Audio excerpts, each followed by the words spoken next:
Nate G219 to help it back and better. Hope everybody's doing great, feeling great. It's June 11th, about 12:30, and again, you know that doesn't matter. But I'm gonna jump right back into Cleatus Furlong's story. Again, that's my boy. He's been down since '01, and we're trying to get him into court for a sentence modification or something to reduce the time. I mean, his release date's 2034. He went in as a very young man because he was manipulated by a much older, well, not much older, a much more developed criminal. Paul was no criminal, Cleatus. He wasn't a criminal. He was one of the nicest kids growing up. First of all, I'm going to read you just some of his accomplishments. I mean, this is for his resume, for when he does come home. He's proficient with Microsoft Access, Excel, and Word. I can't do that. Basic networking and setup, typing, I can barely do any of that. Like the computer sitting in front of me, I guarantee he can sit down on this computer and do a whole bunch of crap that I don't even know his existence with it.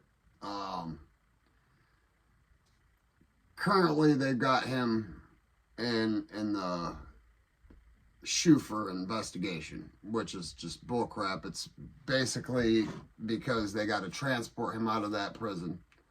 For one, his levels dropped. Two, they're saying some bogus stuff because somebody that's in his family works there. They put him into the hole. He's been there for 3 months now, waiting to be transported out of there. And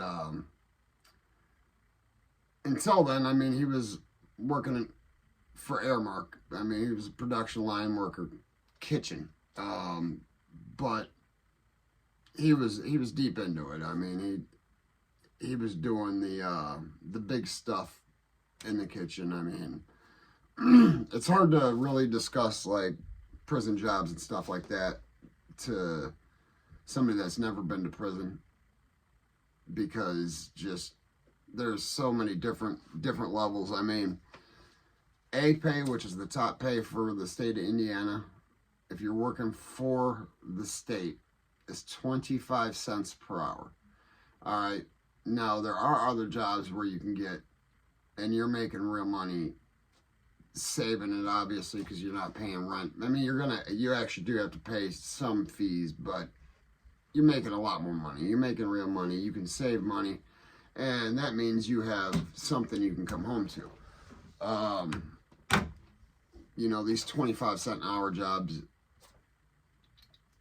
having to buy commissary, you're just not going to save much. He's a IT. He's got an IT degree or training certificates, one or the other. I mean, just amazing. And they just denied him a chance to get back into court. And the lead prosecutor, Gary Gurman, is the one that denied him.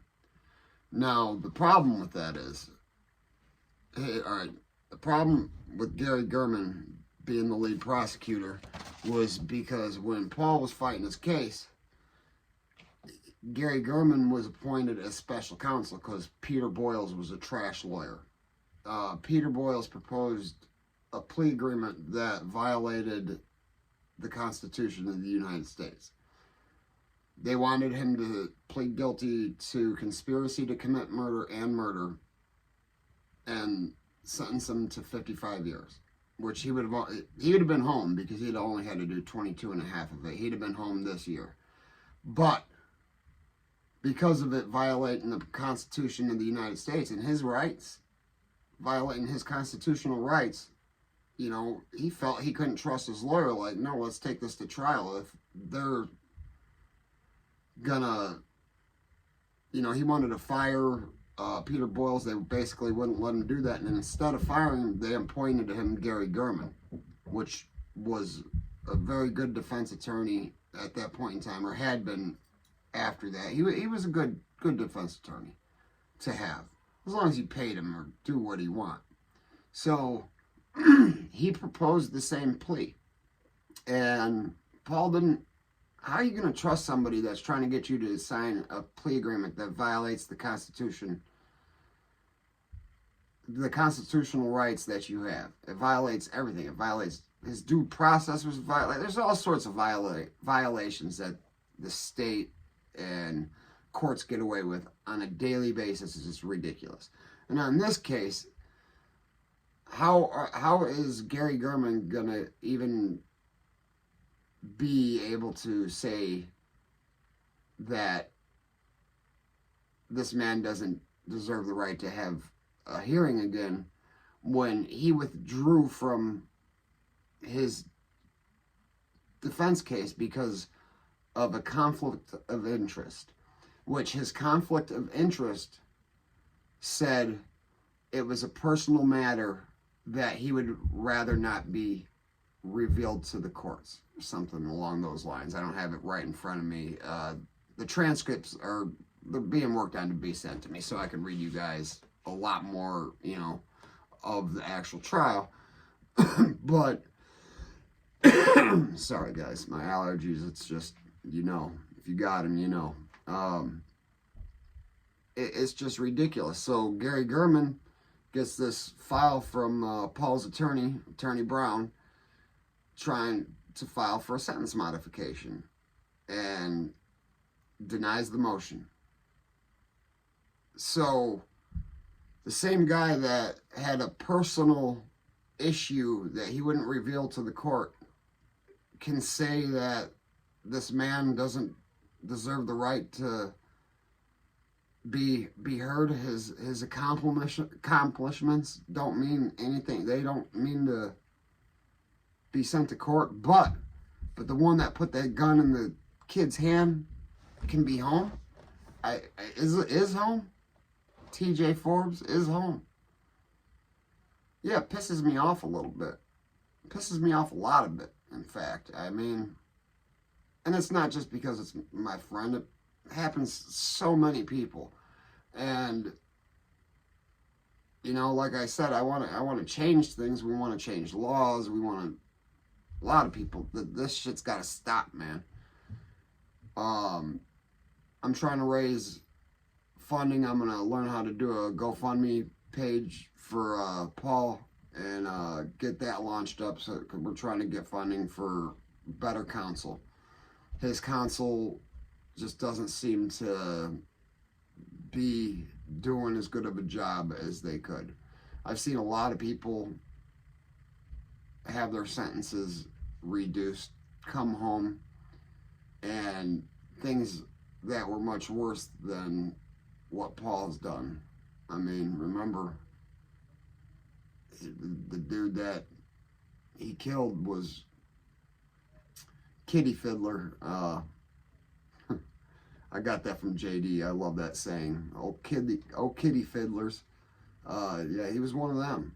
And he was charged with it. No, he wasn't convicted, but he was definitely charged with it. And there was definitely more than enough proof. He was going to go to prison for it. He had an A felony, which is now like a level 1 felony.